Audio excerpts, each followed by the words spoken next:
Hello guys, नमस्कार, जोहार, सत श्री अकाल। एग्जाम फाइटर नंबर पे आप सभी का स्वागत है।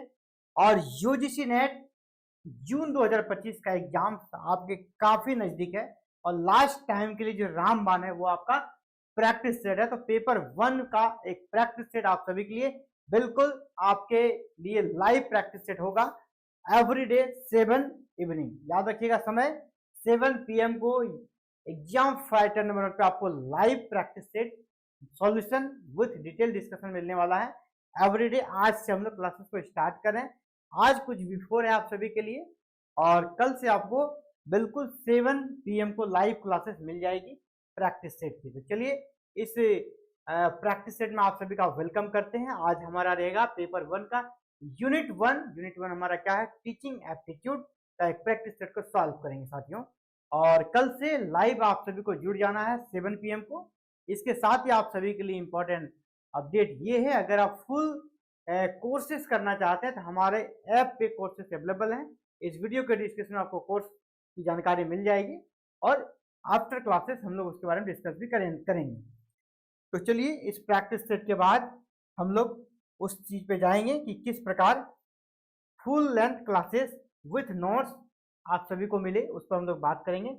और चलिए प्रैक्टिस सेट का ये पहला क्वेश्चन आप सभी के लिए रेडी है। पहला क्वेश्चन क्या है, बिल्कुल हम लोग आरंभ से जा रहे हैं ना, स्टार्टिंग से जा रहे हैं। स्टार्टिंग से हम लोग लास्ट की ओर जाएंगे ताकि आपको एक भी क्वेश्चन आपका छूटे नहीं। तो चलिए पहला यहाँ पर आप सभी के लिए है क्वेश्चन, शिक्षण। शिक्षण से क्या अभिप्राय है? शिक्षण से आप क्या समझते हैं? सीखने में सहायक, शिक्षण की अंत प्रक्रिया, सीख देना या इसमें से कोई नहीं। शिक्षण का क्या अभिप्राय है? तो अभिप्राय अगर पूछा जाएगा शिक्षण का क्या है तो सिंपल सा है, सीख देना। ऑप्शन सी आपका यहाँ पर राइट आंसर होगा, सीख देना। चलिए अगले क्वेश्चन की ओर बढ़ते हैं। अगला क्वेश्चन आप सभी के लिए कुछ स्टेटमेंट है। देखिए स्टेटमेंट से क्वेश्चन आना ही आना है, तो जितना भी यहाँ पे स्टेटमेंट है जो इन्वर्टेड कॉमा में, इसको आपको रट लेना है। कुछ उसके लिए यूनिक कोड आपको याद कर लेना है, इसका हम कैसे पहचाने किसका है। ठीक है, अब एक स्टेटमेंट यहाँ पर, शिक्षा का मूल उद्देश्य व्यक्ति के नैतिक और बौद्धिक सद्गुणों का आधार बनाना है। शिक्षा का मूल उद्देश्य क्या है? व्यक्ति के नैतिक और बौद्धिक सद्गुणों का आधार बनाना है, इनका बेस बनाना है। शिक्षा का मूल उद्देश्य क्या है? नैतिक और बौद्धिक, जो उनके अंदर क्वालिटी डेवलपमेंट होना चाहिए, उसका एक तरह से बेस बनाता है, आधार बनाता है। ये कथन किसका है? सुकरात, अरस्तु, टेलर या जॉन डीवी, किसका है? ये आपका है अरस्तु का। ऑप्शन बी आपका सही आंसर होगा। तो यहाँ पर दो तीन चीजों को हमने हाईलाइट किया है। नैतिक और बौद्धिक का आधार है शिक्षा, ये किसका है? अरस्तु का। थोड़ा शॉर्ट ट्रिक आपको इसी प्रकार अपना लेना है, 2-3 बार प्रैक्टिस कीजिएगा, हो जाएगा। बहुत ज्यादा स्टेटमेंट नहीं है, जितना है मैंने उसे क्वेश्चन में शामिल कर ही दिया है लगभग। और आज कुछ है इसी प्रकार कल कुछ मिलेगा, ऐसे मिला जुलाकर आप अगर पूरा प्रैक्टिस सेट करेंगे तो कंप्लीट हो जाएगा। शिक्षण से मेरा अभिप्राय बच्चों और मनुष्य के शरीर, मन और आत्मा में विद्यमान सर्वोत्तम गुणों का सर्वांगीण विकास करना, सर्वोत्तम और सर्वांगीण विकास करना है। यह कथन संबंधित है। यह किसने कहा है? सर्वपल्ली राधाकृष्णन ने, जवाहरलाल नेहरू ने, महात्मा गांधी ने या अब्दुल कलाम ने इसे कहा है। किसका कथन है ये आपका महात्मा गांधी का है। याद रखिएगा, दो चीजों को हमने सर्कल किया। पहला क्या? सर्वोत्तम और सर्वांगीण। जहां ये दो चीजें रहेगी वहां आंसर क्या हो जाएगा आपको? गांधी जी। वैसे आप 2 से 3 बार बस सेट को बनाइएगा तो आपको याद आ जाएगा। और ये बार बार रिपीटेड MCQ होते हैं, ये पूछे ही जाते हैं। ठीक है, शिक्षण वह संस्था है जिसका केंद्रीय तत्व ज्ञान का संग्रह करना है। ठीक है, अब पूछा जा, आपसे कहा जा रहा है शिक्षा क्या है? वह संस्था है जिसका केंद्रीय तत्व ज्ञान का संग्रह। ये इंपॉर्टेंट फैक्ट है, ज्ञान का संग्रह। तो ज्ञान का संग्रह है, ये ऐसा किसने कहा है? ठीक है, शिक्षा क्या? ज्ञान का संग्रह है। ये कथन किसका है? स्मिथ, रेमंड, गेज या फिलिप्स? ज्ञान का संग्रह, इसको अंडरलाइन मैंने कर दिया है, वो फिलिप्स ने कहा है। ठीक है, फिलिप्स ने क्या कहा? शिक्षा ज्ञान का संग्रह है। नेक्स्ट, शिक्षण एक पारस्परिक प्रभाव है। जिसका उद्देश्य दूसरे व्यक्तियों में अपेक्षित परिवर्तन लाना है। यहाँ इंपॉर्टेंट टर्म है कि शिक्षा एक पारस्परिक प्रभाव है जिसका उद्देश्य दूसरे व्यक्ति में अपेक्षित परिवर्तन लाना है, दूसरे में परिवर्तन लाना है। ये किनका कथन है? दूसरे के व्यवहार में अपेक्षित परिवर्तन लाना है। ठीक है, ये किसका है? ये आपका गेज का है, ये आपका गेज का है। दूसरे के व्यवहार में परिवर्तन लाना है, दूसरे के व्यवहार में परिवर्तन लाना ये शिक्षण का उद्देश्य है। ये किसका है? गेज का है। अगला है उसी प्रकार जुड़ा हुआ, उससे जुड़ा हुआ, थोड़ा अंतर है। ठीक है, इसमें क्या है? दूसरे को सिखाने, दिशा निर्देश देने, उन्हें निर्देशित करने की प्रक्रिया ही शिक्षण। थोड़ा सा उसको घुमा के कहा गया है, दोनों आखिर टर्म्स एक ही है ना। दूसरों को सिखाने, दिशा निर्देश देने एवं उन्हें निर्देशित करने की प्रक्रिया ही आपका शिक्षण है। ये यहाँ पर कहा जा रहा है। तो ये किनका कथन है? रियांस, गेज, पीओ स्मिथ या टेलर? ये रियांस का है। ठीक है, ऑप्शन ए आपका सही आंसर रहेगा, रियांस। यहाँ पे दूसरों, इसको याद रखिएगा, दूसरों से जुड़ा हुआ रहेगा तो वहां पर हमारा क्या हो जाएगा? रियांस हो जाएगा आंसर। ये सभी स्टेटमेंट है, जस का तस एग्जाम में पूछ दिया जाता है। ठीक है, ये बहुत ही इंपॉर्टेंट है, बहुत बार एग्जाम में आया, याद कीजिएगा, बहुत इंपॉर्टेंट है। शिक्षा को मनुष्य और संपूर्ण समाज का निर्माण करना चाहिए। इस कार्य को किए बिना शिक्षा अपूर्ण कहलाती है। शिक्षा को क्या करना चाहिए? संपूर्ण समाज का निर्माण करना चाहिए। ठीक है, संपूर्ण समाज का निर्माण। ये किसने कहा है? विवेकानंद, दयानंद सरस्वती, राधा कृष्णन या महात्मा गांधी? ये आपका राधा कृष्णन जी ने कहा है। ठीक है, इसका कथन राधा कृष्णन। ऑप्शन सी आपका सही आंसर है। नेक्स्ट, शिक्षण की प्रकृति विद्यार्थियों के किन किन पक्षों को अभिप्रेरित करती है? शिक्षण की प्रकृति विद्यार्थियों के किन किन पक्षों को अभिप्रेरित करती है? संज्ञानात्मक, इसे तो करती है। भावनात्मक, इसे भी करती है। यानी दो आपका ऑप्शन आ गया। इसका मतलब यहाँ कहाँ जाना है हमको? ये सभी, तीसरा देखना भी नहीं। जब दो ऑप्शन आपका सही है तो ये सभी हो जाएगा ना। यानी शिक्षण की प्रकृति विद्यार्थियों के किन किन पक्षों को प्रभावित करती है? संज्ञानात्मक को भी करती है, भावनात्मक को भी करती है, क्रियात्मक को भी करती है। ऑप्शन डी आपका यहाँ पर बिल्कुल सही आंसर है। चलिए आगे बढ़ते हैं। शिक्षण की प्रकृति कैसी होती है? उद्देश्य पूर्वक। शिक्षण की प्रकृति कैसी? उद्देश्य पूर्वक होती है। उपचारात्मक, विकासात्मक, यानी ये तीनों ही सही है। शिक्षण की प्रकृति का उद्देश्य भी होता है, शिक्षा का उपचार भी होता है, आपके अज्ञान को खत्म करता है, उपचार करता है आपके अज्ञान का। विकास, डेवलपमेंट होता है एजुकेशन से, आपके पर्सनैलिटी का, आपके नॉलेज का, तो ये भी होगा। तो यानी सभी सही है। ऑप्शन डी आपका यहाँ पर बिल्कुल सही है। नेक्स्ट, निम्नलिखित में से कौन सा कथन सही नहीं है? याद रखिएगा, इस प्रकार के क्वेश्चंस में देख लीजिएगा कहाँ पर क्या छुपा हुआ नहीं है ना। यहाँ क्या लिखा? नहीं। कौन सा कथन सही नहीं है? सही को मार के मत आ जाइएगा। कौन सही नहीं है आपसे ये पूछा गया है। तो शिक्षण की प्रकृति सकारात्मक होती है। क्या लगता है, ये सही है कि नहीं? बिल्कुल सही है, सकारात्मक होती है। शिक्षण की प्रकृति कभी नकारात्मक होगी क्या? बिल्कुल नहीं होगी, सकारात्मक होगी। शिक्षण की प्रकृति कला विज्ञान दोनों रूप में होती है। जी हाँ, कला में भी होता है और विज्ञान में भी होता है, दोनों रूप में होता है। शिक्षण भाषाई प्रक्रिया न होकर केवल उपचारात्मक प्रक्रिया है। जी नहीं, शिक्षण में हम लोग भाषाई प्रक्रिया को भी शामिल करते हैं, ये भी हमारा शामिल होता है।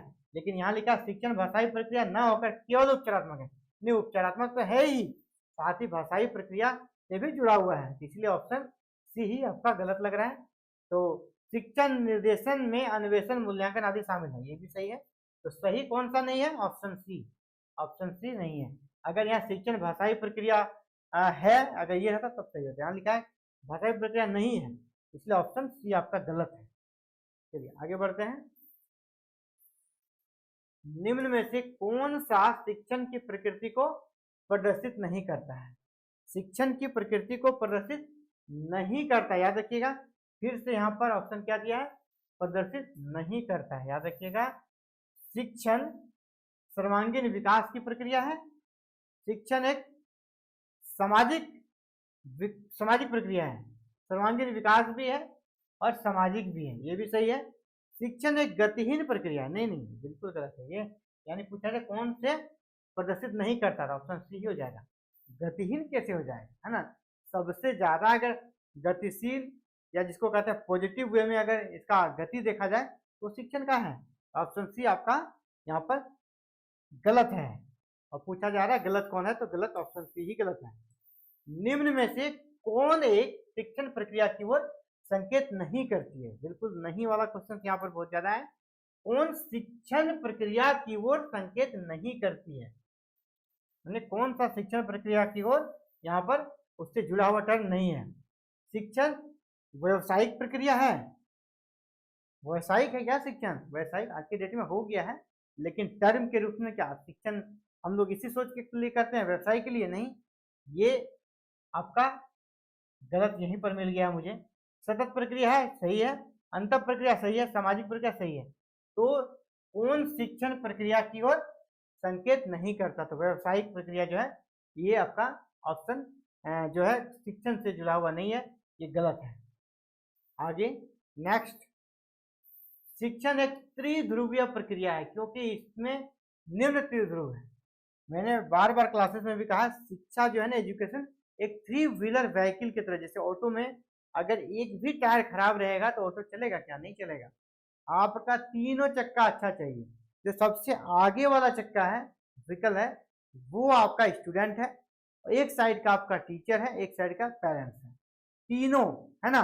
यहाँ पेरेंट्स भी हो सकते हैं या एक साइड आपका टीचर, दूसरा साइड उसका सिलेबस, ये भी हो सकता है क्योंकि टीचर सिलेबस को एक्सप्लेन करेगा, बच्चा उसे लेकर आगे जाएगा, ये भी हो सकता है। शिक्षण एक त्रिध्रुवीय प्रक्रिया है क्योंकि इसमें 3 ध्रुव होते हैं। कौन कौन से, छात्र, विद्यालय, शिक्षक। जी नहीं, छात्र भी सही है, शिक्षक भी सही, विद्यालय कोई जरूरी नहीं है। विद्यालय अगर कैसा भी रहे, अगर पढ़ाने वाला टीचर अच्छा है, पढ़ने वाला स्टूडेंट अच्छा है तो आगे जाएगा। दूसरा है छात्र, शिक्षक, पाठ्यक्रम। छात्र भी अच्छा, शिक्षक भी अच्छा और पाठ्यक्रम भी उसको समझ में आ रहा है, तो ये सही होगा। आगे है आपका प्राचार्य, विद्यालय, शिक्षक, प्राचार्य, विद्यालय। यहाँ पे भी विद्यालय आ गया, विद्यालय का बिल्डिंग क्या है, वो तो निर्जीव चीज है, उसका कोई रोल नहीं है। अध्ययन, पाठ्यक्रम, छात्र और शिक्षक को यहाँ पर गोल कर दिया, है ना। तो सही क्या हो जाएगा, बी नंबर, बी नंबर ही सही होगा आपका। 3 ध्रुव, छात्र, शिक्षक और पाठ्यक्रम। कहेंगे पाठ्यक्रम की जगह पेरेंट्स भी रह सकते हैं ना, पेरेंट्स, पेरेंट्स उसके मम्मी पापा गार्जियन जो भी हैं वो भी रह सकते हैं पाठ्यक्रम के जगह पे। चलिए आगे बढ़ते हैं। निम्न में से कौन सा कथन शिक्षण की प्रकृति को दर्शाता है, शिक्षण की प्रकृति को कौन दर्शाता है। यह एक कला है, शिक्षण बिल्कुल एक कला है। शिक्षा क्या है, पढ़ाना एक आर्ट है, तो शिक्षण एक कला है। यह एक विज्ञान भी है, शिक्षण एक विज्ञान भी है। यह विज्ञान एवं कला दोनों है, ये भी सही है। क्या क्वेश्चन, कौन सा कथन शिक्षण की प्रकृति दर्शाता है, तो ऑप्शन ए भी सही है, बी भी सही है, सी भी सही है। तो यहाँ पर लिखा है दोनों, है ना, इसीलिए हम लोग ऑप्शन सी को चूज करेंगे क्योंकि यहाँ पर परफेक्ट आंसर यही बनेगा, क्योंकि शिक्षा जो है ना विज्ञान भी है और कला भी है, दोनों है। ऑप्शन सी आपका यहाँ पर बिल्कुल 100% सही आंसर है। अगला है निम्नलिखित कथनों पर विचार कीजिए, निम्नलिखित कथनों पर विचार कीजिए, पूरा दिख रहा है, ठीक है। शिक्षण प्रक्रिया लक्ष्योन्मुखी होती है, सही है, लक्ष्य तो रहता ही है, शिक्षण में हर किसी का लक्ष्य रहता है, कुछ ना कुछ टारगेट रहता है, चाहे छोटा बच्चा हो चाहे बड़ा।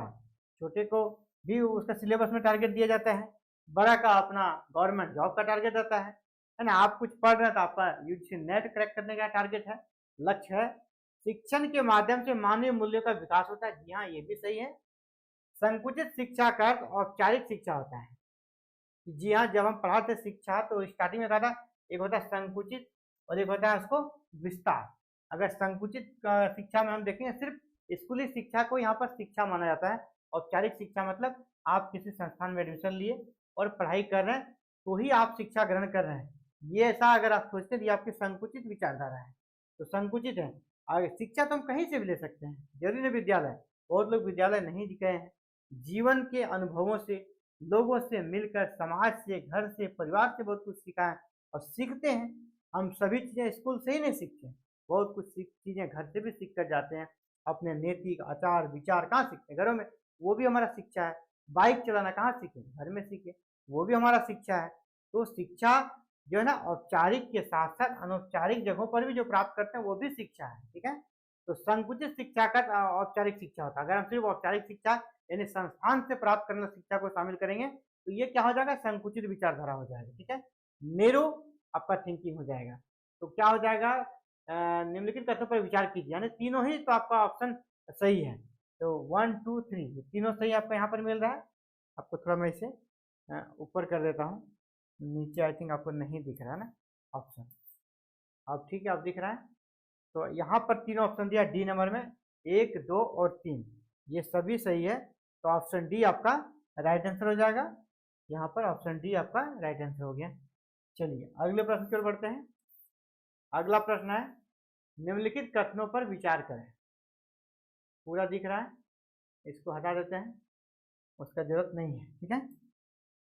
पहला है, शिक्षण का उद्देश्य छात्रों को सिखाने के लिए प्रेरित करना होता है।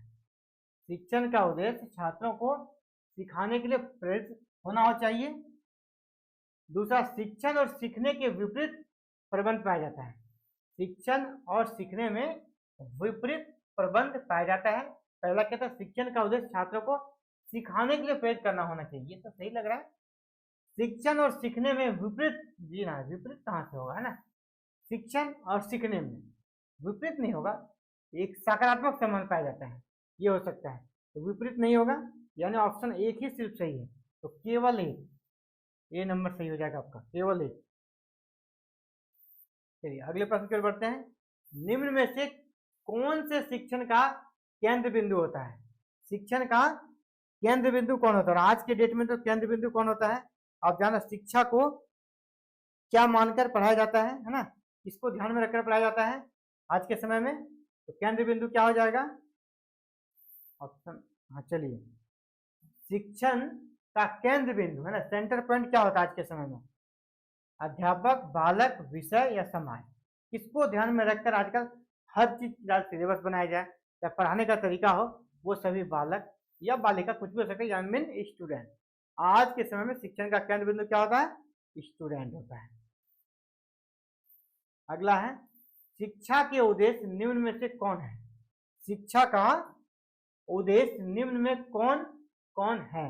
उद्देश्य कौन कौन है, यानी कोई एक ही है, क्योंकि यहाँ पे इस का ऑप्शन है कौन सा उद्देश्य है। शिक्षक की क्षमता का विकास करना, ये शिक्षा का उद्देश्य नहीं कि शिक्षक की क्षमता का विकास करेंगे। माता पिता की क्षमता का विकास करना, ये भी नहीं होगा। कक्षा कक्ष वातावरण को बनाए रखना, बालकों में सृजनशीलता को बढ़ावा देना, ये आपका सही है। बालकों में सृजनशीलता को बढ़ावा देना, ये शिक्षा का उद्देश्य है, ऑप्शन डी। चलिए आगे बढ़ते हैं। मूल्य शिक्षा का उद्देश्य निम्नांकित में से किस पर संकेंद्रित कर अच्छी तरह से पूरा किया सकता है? क्या लिखा है? मूल शिक्षा का उद्देश्य निम्नांकित में से किस पर संकेंद्रित कर अच्छी तरह से पूरा किया जा सकता है? समाज में व्याप्त सांस्कृतिक प्रथाओं से किस पर संकेंद्रित कर? तो जी नहीं, ये तो नहीं होगा। किसी सामाजिक समूह द्वारा निर्धारित आचरण के मानकों से, ये भी नहीं होगा। अगर हम सामाजिक समूह का आचरण को फॉलो करेंगे तो एजुकेशन कहाँ से ले पाएंगे? वो तो बोले कि लड़कियों को पढ़ना ही नहीं, लड़कियों को स्कूल कॉलेज जाना ही नहीं, ऐसा था ना, उसको हम लोग तोड़ कर आए, ठीक है। मानवीय मूल्यों के प्रति संवेदनाशील, धार्मिक तथा नैतिक व्यवहार का अनुशासन, नहीं, धर्म से क्या मतलब, एजुकेशन लेना है, धार्मिक प्रथाओं से कोई मतलब, यानी मानवीय मूल्य के प्रति संवेदना आपका सही आंसर हो जाएगा। मूल शिक्षा का उद्देश्य निम्नलिखित में से किस पर संकेंद्रित कर अच्छी तरह से पूरा किया सकता है? तो हमें मानवीय मूल्यों के प्रति संवेदनशील होना होगा, तभी हम शिक्षा को अच्छी तरह से ग्रहण कर पाएंगे। ऑप्शन सी आपका यहाँ पर सही आंसर हो रहा है। अगला है, शिक्षण उद्देश्यों के आधार पर शिक्षण को वर्गीकृत किया गया है। शिक्षण उद्देश्य, जो शिक्षण के उद्देश्य हैं उसके आधार पर शिक्षण को वर्गीकृत किया गया है। तो किन किन वर्गों में वर्गीकृत किया गया है? ज्ञानात्मक, भावनात्मक और क्रियात्मक, ये उद्देश्य है शिक्षण के। दार्शनिक, मनोवैज्ञानिक एवं सांस्कृतिक, ये नहीं है। आध्यात्मिक, ये नहीं। उपरोक्त सभी नहीं, ऑप्शन ए ही आपका सही है।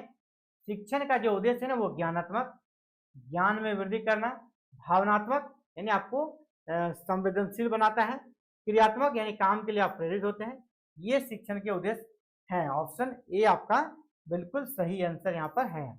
तो ये इंपॉर्टेंट प्रैक्टिस सेशन आप सभी के लिए एवरी डे ये प्रैक्टिस सेशन चलेगा। आप जिस भी कर सकते हैं सब्जेक्ट से हैं, तो पेपर 1 आप सभी के लिए जरूरी है। तो पेपर 1 का प्रैक्टिस सेट आप सभी के लिए एग्जाम फाइटर नंबर पर लगातार चलेगा। और आप सभी अगर एग्जाम फाइटर नंबर 1 के साथ जुड़े हैं तो आप सभी के लिए एक मैसेज ये है कि अगर आप पेपर 1 की तैयारी करना चाहते हैं तो एवरीडे आपको 7 PM को प्रैक्टिस सेट मिल जाएगा यूट्यूब पे चैनल, इसी चैनल पे लाइव मिल जाएगा। और अगर आप फुल लेंथ कोर्स करना चाहते हैं तो हमारा ऐप है, ऐप का नाम क्या है, एग्जाम फाइटर नंबर 1। और यहाँ पर आप सभी के लिए क्लासेस चल रही है, जहाँ पर हम लोग अभी टीचिंग एप्टीट्यूड को कंप्लीट करने वाले हैं।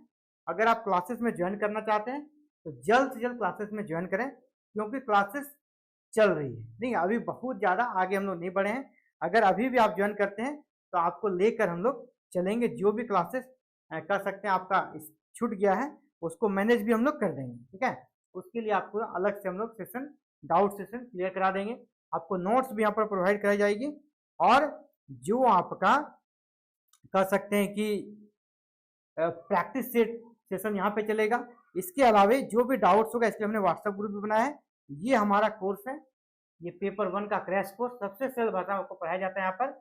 और मात्र 239 पर, कितने पर, ओनली 239 रुपीज पर आपको पेपर 1 की कंप्लीट प्रिपरेशन कराई जाएगी। तो आप इस कोर्स में ज्वाइन कैसे करेंगे, तो आप जा सकते हैं प्ले स्टोर, वहाँ पर एग्जाम फाइटर नंबर 1 जो हमारा ऐप है उसको आप डाउनलोड कर सकते हैं और इस कोर्स में आप आ सकते हैं। कौन सा कोर्स है ये, यूजीसी नेट जून 2025 पेपर 1 के लिए। अगर आपको और इजी चाहिए तो इसी वीडियो में, जो आप वीडियो देख रहे हैं, इसके डिस्क्रिप्शन में आपको अभी लिंक मिल जाएगा। इसी वीडियो के डिस्क्रिप्शन में आपको कोर्स का लिंक मिल जाएगा, ठीक है। कोर्स लिंक आपको कोर्स का मिल जाएगा। इसके अलावा आपको ऐप का भी लिंक मिल जाएगा। आप सीधे कोर्स पर आ सकते हैं या ऐप के माध्यम से भी कोर्स पर आ सकते हैं और 239 पेमेंट करके आज से ही आप हमारे साथ जुड़ सकते हैं। यहाँ पर आपको कंप्लीट फुल लेंथ क्लासेस मिलेगी, विथ प्रैक्टिस सेट भी आपको मिलेगा, PDF नोट्स भी मिलेगा। आप भी चाहते हैं क्लासेस में ज्वाइन करना, आज ही ज्वाइन करें। इसके लिए जो वीडियो के नीचे डिस्क्रिप्शन लिंक है वहाँ पर क्लिक करें और इस कोर्स में ज्वाइन हो सकते हैं आप। ये आप सभी के लिए इंपॉर्टेंट मैसेज साथियों। Thank you very much for watching this video and connecting with exam fighter 1. Thank you. Have a nice day to all.